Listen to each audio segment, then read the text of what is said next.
자, 보시면 우리가 일단 이런 걸 해볼게요. 어떤 걸 해볼 거냐면, 자, div 하나를 만들어 볼게요. div. 그러면 여러분들이 div 하나를 가지고 사각형을 만든다 했을 때, 빨간색 사각형을 만든다 했을 때, 기본적으로 어떻게 하죠? 기본적으로 우리가 div 하나 놓고, width 8rem이라 할게요. 그 다음에 높이도 8rem.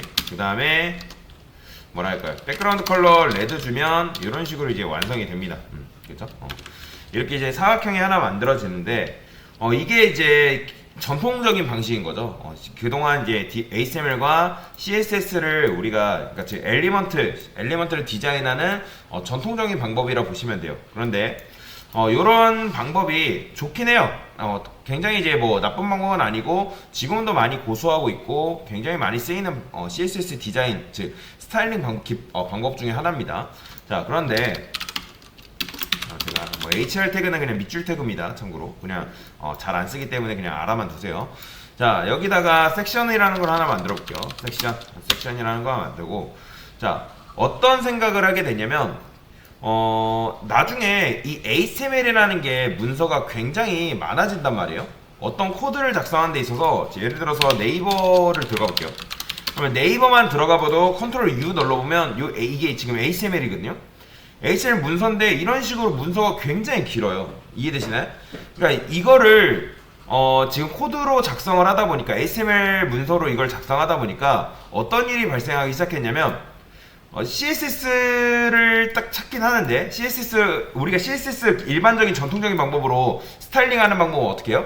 선택자랑 자식 선택자라든지 후손 선택자라든지 여러가지 선택자를 이용해가지고 걔한테 내가 원하는 속성, 즉 내가 원하는 엘리먼트한테 직접 접근을 해가지고 거기에다가 스타일링이라는 걸 했단 말이죠. 뭔 말인지 이해되시죠? 그런데 그게 HTML이 너무 길어지다 보니까 내가 접근하기가 굉장히 어려워진 거예요.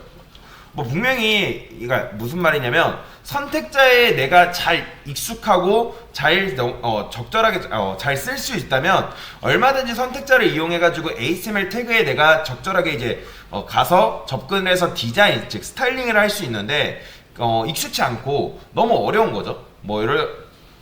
게다가 어떤 일이 발생하냐면, 내가 예를 들어서 div 안에 있는 섹션, 내부, UL, LI 이런 식으로 굉장히 선택자도 길어지고 코드도 좀 복잡해진다는 거예요.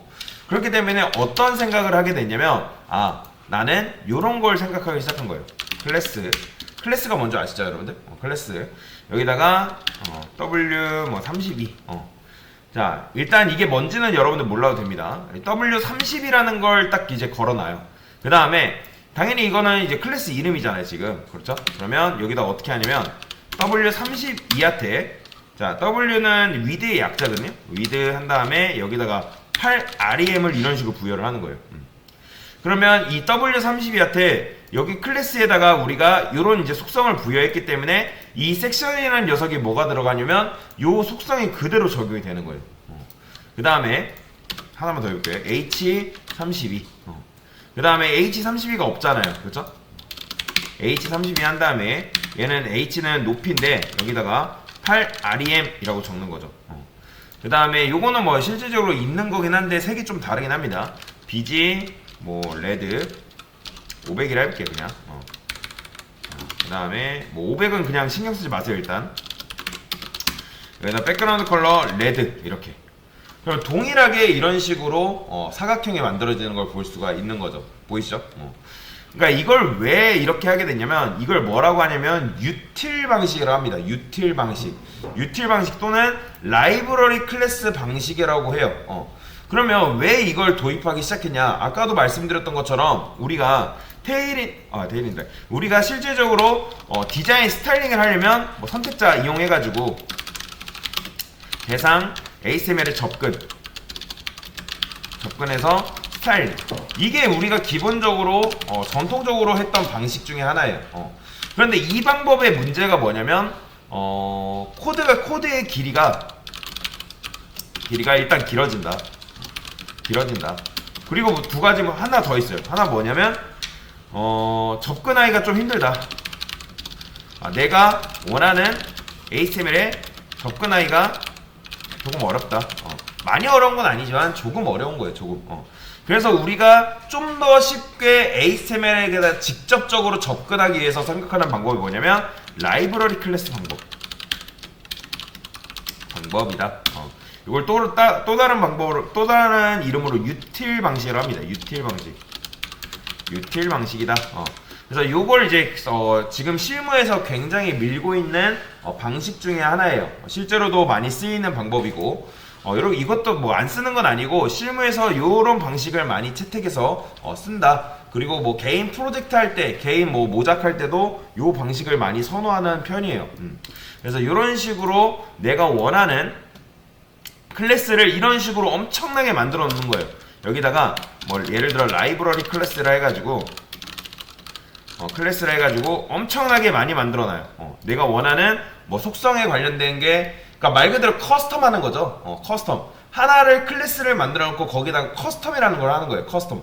그러면 이제 커스텀을 하면 그 내가 원하는 속성이 있어요. 그러면 걔만 딱 뽑아가지고 어떻게 여기다가 적용만 해주면 되는 거예요. 그러면 동일한 요거랑 동일한 효과를 볼 수가 있는 거예요.